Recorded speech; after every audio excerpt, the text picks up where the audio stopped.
Hola, everybody. I'm going to jump right into it. So, my name is Gabriel Medina, and I am the first elected Green for the school board of Pajaro Valley Unified School District.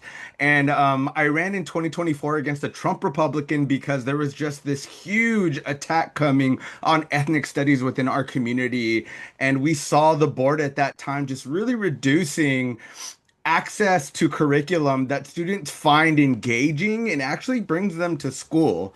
So, what I'm going to be going through today is just some things that I've learned, how I'm seeing that we could decolonize education within California, and what I recommend, and how we need to start running more for these school board positions at the local level, so that way more us Greens could really be in there and advocate for the students. So now that I got share permission, let me go over to my presentation. Just one sec.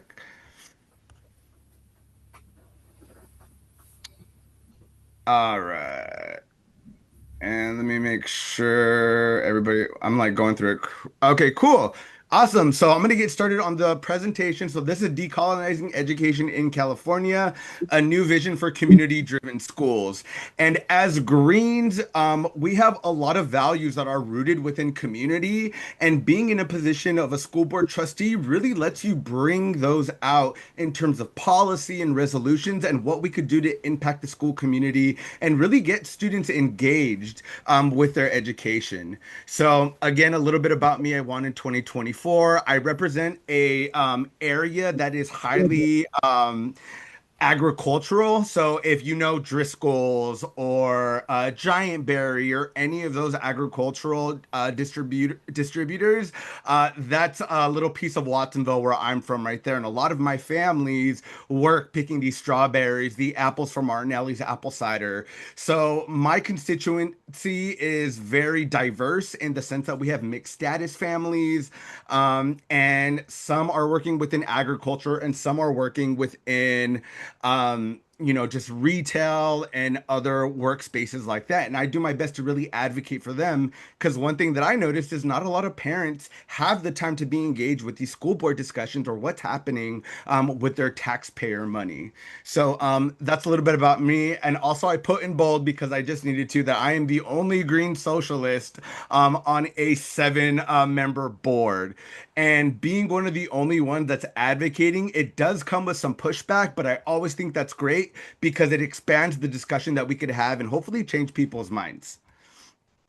So, what I came to do is when I was elected, I really ran on a platform that was about students first, right? Giving students a bill of rights so that way they're protected when they get onto campus. Because sometimes we see administrators thinking that everybody's rights go away as soon as they walk into campus. But students are also protected by the First Amendment and our Bill of Rights and our Constitution. So, making sure that we're creating a Bill of Rights specifically for students so that way they could know that they also have rights within the school.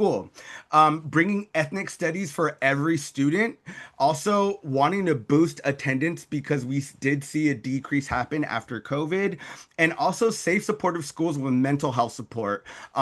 Is something that I was really advocating for. Also, bringing back money into the classroom and streamlining the administrative process because we do see a bunch of bloat that's happening at the top and this bureaucratic processes that are really slowing down our ability to get things done in a timely manner. Also, full budget transparency. I was shocked coming into this knowing how things are hidden within our budget, where we're not seeing those funds go to the classrooms, but instead to contracts, consultants, and people outside of our district, or, engaging with cronyism or nepotism, right? In hiring certain people into our district. So that's one thing that I really came on and I've done. And also optimizing school facilities and seeing what we could do to expand them into community schools. Also, real world learning for our students, life skill education, right? Arts, media, and trades in order to engage with that critical thinking.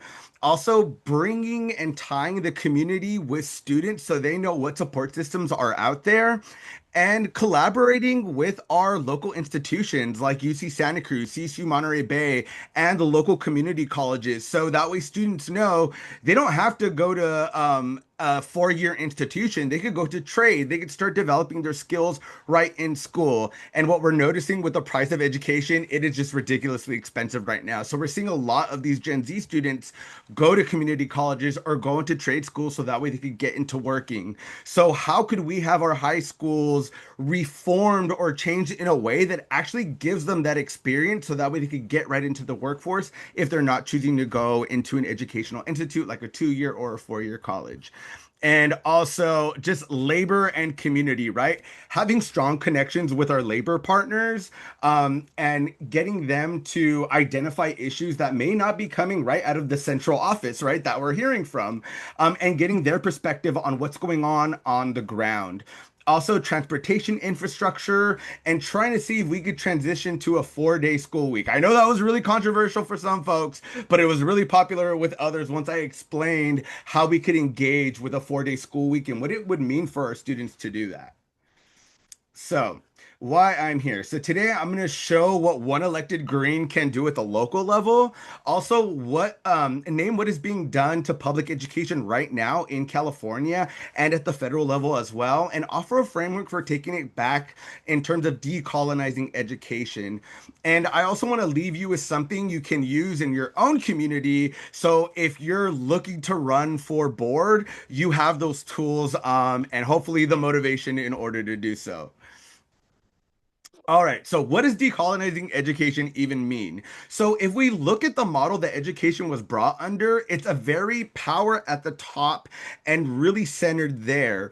And what we've seen is a drastic shift from funding going into the classroom to going into the pockets of contractors, administrators, where the teachers and the students aren't feeling the direct impact that we say that we're going to be doing. Also, we've noticed that there's one culture that's usually centered within our American Institute, right? Which is the white supremacist story of finding America, bringing culture, bringing productivity, to a land where people weren't already having some sort of system with nature and having their own very comprehensive ways of thinking about the world, but were just never engaged because of this white supremacist framework that we lived under. Also, English is assumed within our education, right? When we have multitude of different languages coming into our education, which actually sets some people back in order, when being assessed and not being assessed correctly, and then decisions made far from the families that are being affected. So that's what the colonial model does. It really centralizes power and removes it from the taxpayers and the students and families, and also our union and educators and classified staff as well. So when we look at it through a decolonizing framework, it's about power, knowledge, money, and the voices moving back to students, family, workers, and the community. And I think one really good example that we faced with this was ethnic studies, right? And the history the old model has erased, but now we see that California is actually making it a requirement to have this ethnic studies.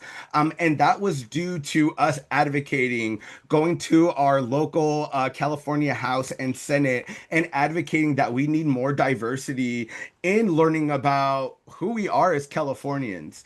So I think that's really good that we could do that. Now let's look at, kind of the issue that we're facing right now. So education is under attack by this current administration, right? We see 30 to 50 billion dollars a year that the federal vouchers could move out of public schools, meaning that parents could apply to these vouchers to send their students to a private school. But what that does is it actually removes funding from the public institutions and just cramps our budget where we can't really provide services that we're required to. So in March 2025, the executive order was initiated to dismantle the Department of Education. and staff cut roughly 40% from 4,100 to about 2,800. And the programs were handed off to labor and HHS to start dealing with these issues that they saw could be moved into these departments.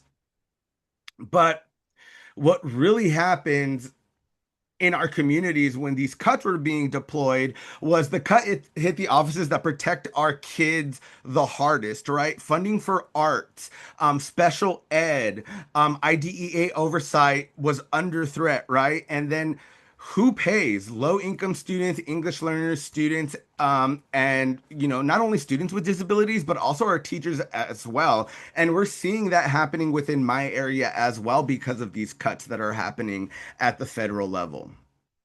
Now, if we look at California specifically, we've noticed that there's been a huge chronic absenteeism, which is hit about 19%. And this is an issue because when we're thinking about school funding, we're funded by average daily attendance. And all that really translates to is butts in seats, right? Are you here today? We mark you, and then we get allocated funding for that through our LCAP. So these are kind of the numbers that we're seeing right now in terms of absenteeism, but I want to connect it to a larger thing that's happening in California, especially with a certain population, right? So if we look at chronic absenteeism by group, we notice that Latinos, are at 35, Black students are at 42, and our homeless and foster youth are at 46%. And the gap in this story is really insane because we saw this happen not only after COVID, but a direct impact because of the ICE raids that were happening within our communities and what it presented to our families and not feeling safe. So, 22% rise in absence across the Central Valley counties after early 2025 raids. So that was huge. And what that did was it ate into a lot of the school's average daily attendance funding, meaning that we weren't getting that funding allocated to us. So what that did was it forced administrators to say, hey, we have to shut down these classrooms because we're not getting enough money, right? And instead, they're redirecting that funding to the central office by bringing in these consultants, right? And if we look at Oakland itself, we saw that they lost about 90 per absent student. And the fix for that is really to fund by enrollment and not by attendees. Because when we fund by enrollment, it's looking at it holistically, whereas by attendance, it's not factoring in the stories of our students and why they can't attend school sometimes. So I put this little chart down here, but just to see how these rates impact us. They happen, families stay at home, attendance drops, which leads to funding dropping, and then the district starts initiating these drastic cuts within the school. And we're only talking about 1,600 a month on what some teachers, oh, and this is now going into healthcare because that also has a direct impact on our teachers right now in California. So we're seeing this huge squeeze happening right now to our teachers, right? So we have the federal government initiating these programs that are going after students and programming. And at the same time, with the increase in healthcare, we're seeing a lot of teachers come out because of the 500% increase since 2013 and 14. And this is engaging a lot of strikes throughout California, as we've seen in San Francisco and Los Angeles. And we've just reached impasse, meaning that we could not come to an agreement with our union. So this is something that's happening right now, and teachers are fighting for their health care, which is why we need to transition to a universal model where healthcare is covered. That way, this is not an issue for our educators, and they don't have to feel squeezed. Because if you're single and under the healthcare plan, it's usually covered. But if you have a family of four, you're gonna eat into the amount that's being allocated plus the remaining amount that you're going to have to pay on your own. So that's what a lot of teachers are advocating for right now. And this all is due to austerity. And what I mean about austerity is just this fiscal narrative claiming that funds are unavailable.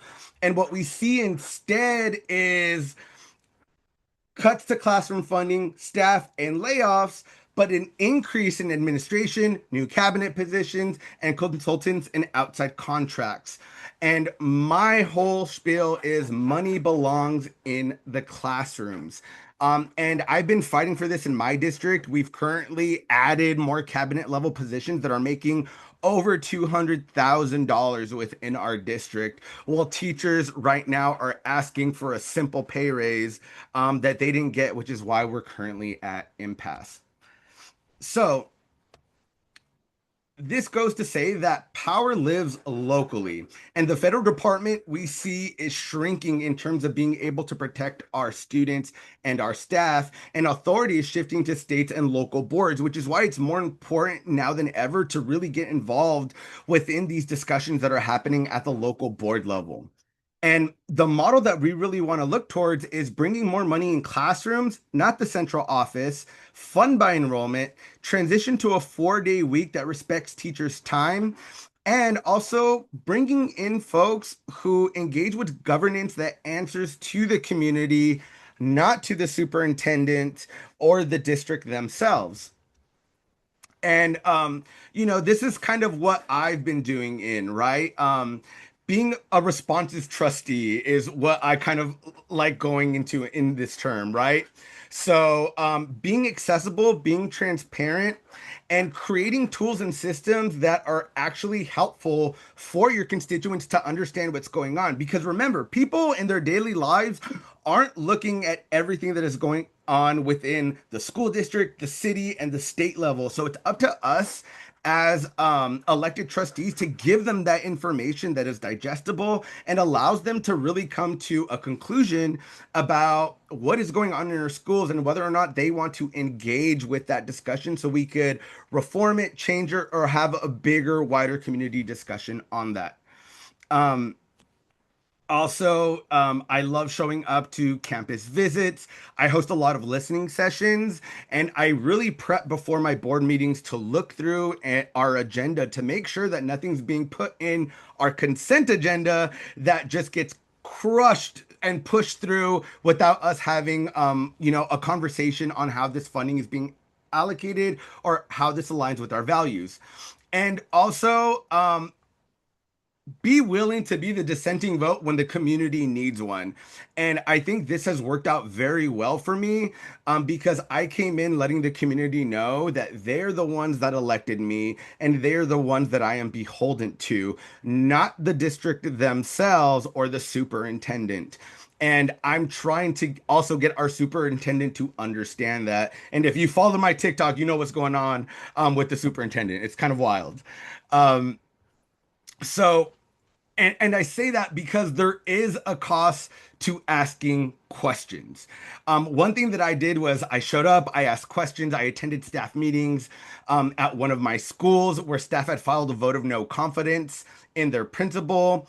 Um, I went because they invited me, but because the district doesn't like us being so involved in these issues, they told me that I needed to leave, that I couldn't be there, that I couldn't conduct my oversight responsibilities as an elected official. So, because of the way that I move and trying to bring more of these voices to our superintendent, I've been ostracized.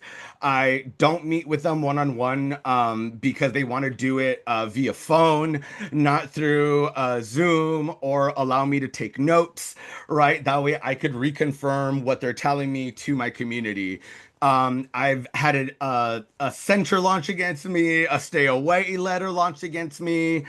I've had the actual legal counsel function as, just an arm of the superintendent. So legally, they're trying to come after me as well. But nothing has been able to stick because I know our California educational code, the Brown Act, and what my function is, and not allowing intimidation to get me like other trustees who are afraid to really speak up because of these tactics that some districts use in order to sway trustees to not be as transparent or engaged with the community.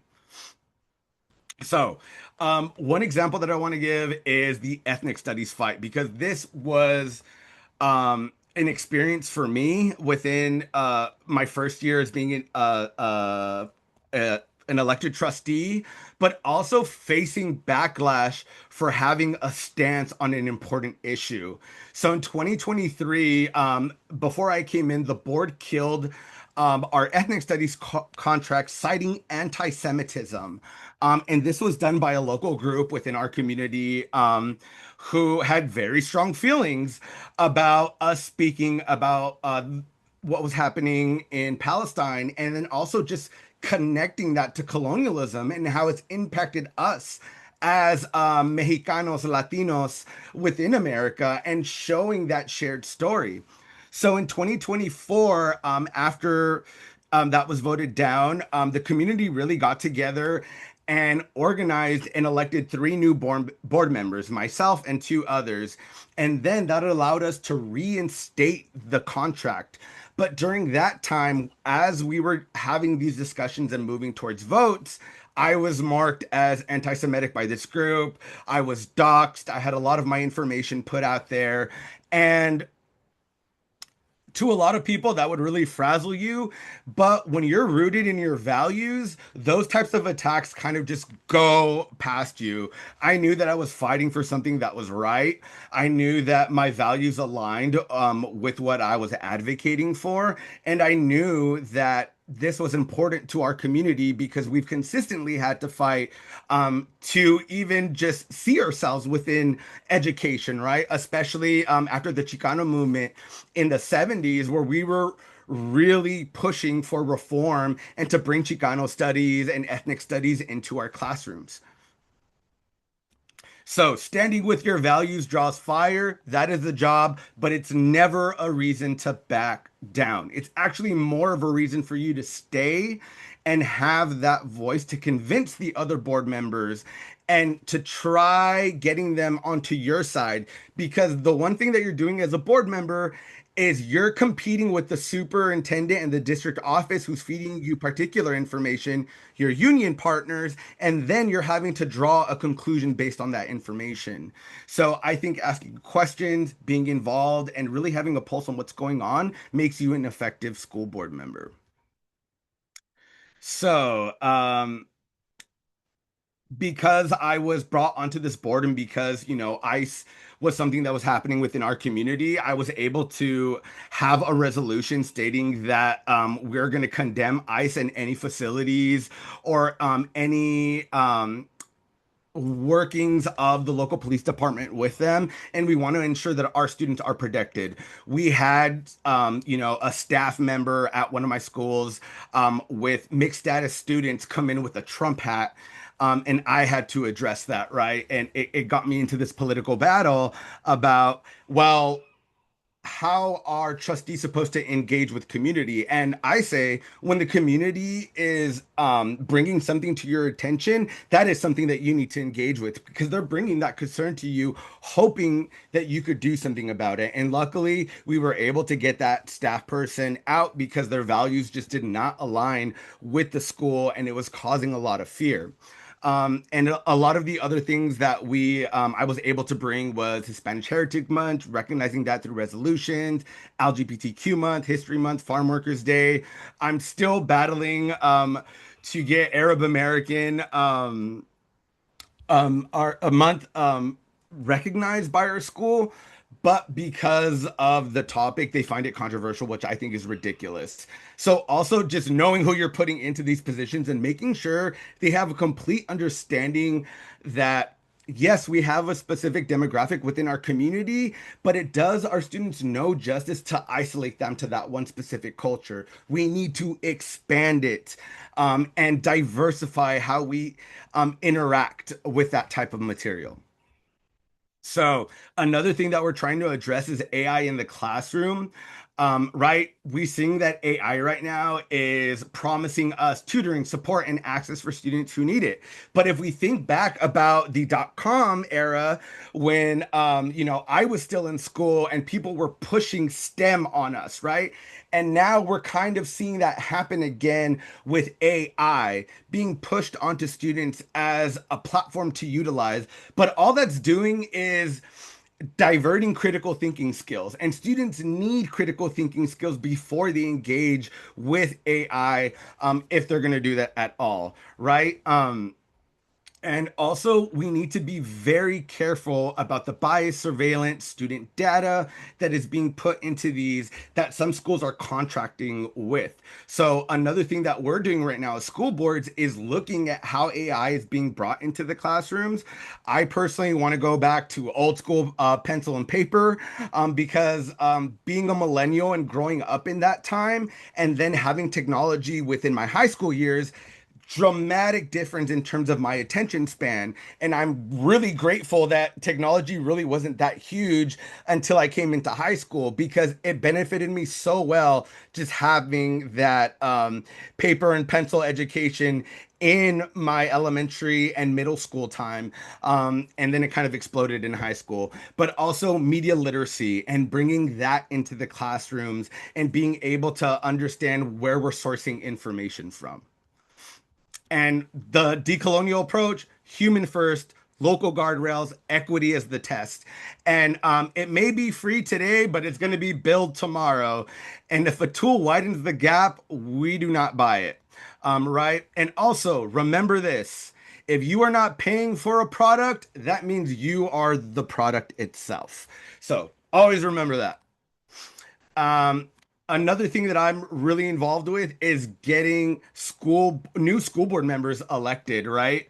Um, and bringing more youth and parents into that. So the school board voting age in Oakland right now is 16, and that's something that we're trying to adopt here because we have mixed status households, right? So some of my parents can't even vote for trustees. But if we're giving students that opportunity who represent that household, now that household has a voice and can contribute to trustee elections and what's going on within our district. So school board races decide budgets, curriculum, and who runs your school. And almost nobody votes in them, which is shocking, which is why we get people like Ms. Shaw, who just is going into the November ballot. And she is a Trump supporter, wants to remove a lot of programs that are beneficial for our students. And I feel like that happened because we're not as focused on education as we need to be. I think that should have been a red flag to a lot of us about what her spiel was coming in into this role, right? And looking at our public institutions across California.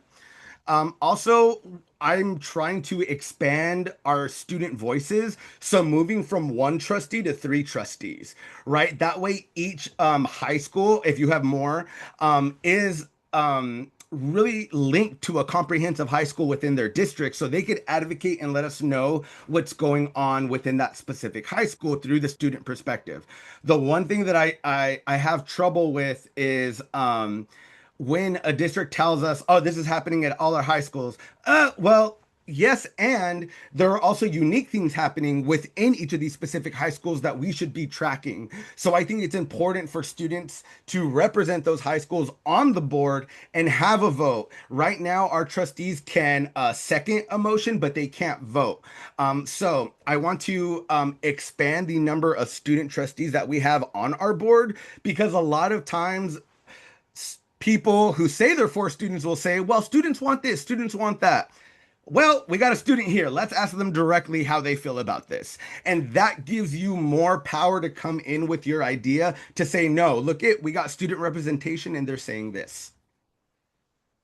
So wrapping up, decolonizing education is not a slogan. It is a transfer of power, money to classrooms, curriculum to the community, and decisions to people closest to the kids. And we need more people to run for school board at the local level because it does have a drastic impact on what our students are learning and how we're preparing them to go off into the real world. And one thing that I really like emphasizing is this generation of students is coming into a decentralized way of getting information opposed to past generations where we really had to scout for that information, right? We had three singular channels, news channels, that were giving us the messaging that America wanted to put out. But if we're able to allow students to think critically and to look at why these companies are saying what these companies or why things are framed the way that they are, it's going to make them that more powerful once they leave this educational institution, this safety net that they have, and now go into the real world. So always remember, students come first and community is always present in your decision making. And with that, I'll go ahead and leave it open for a Q&A. Woohoo! Okay, I'm going to ask everyone to unmute and give a rousing applause to our speaker. So, can we do that? One, two, three, unmute. Woohoo! Gabriel. Presentation. Excellent. Thank you so Okay, much. let's all mute now. Thank you.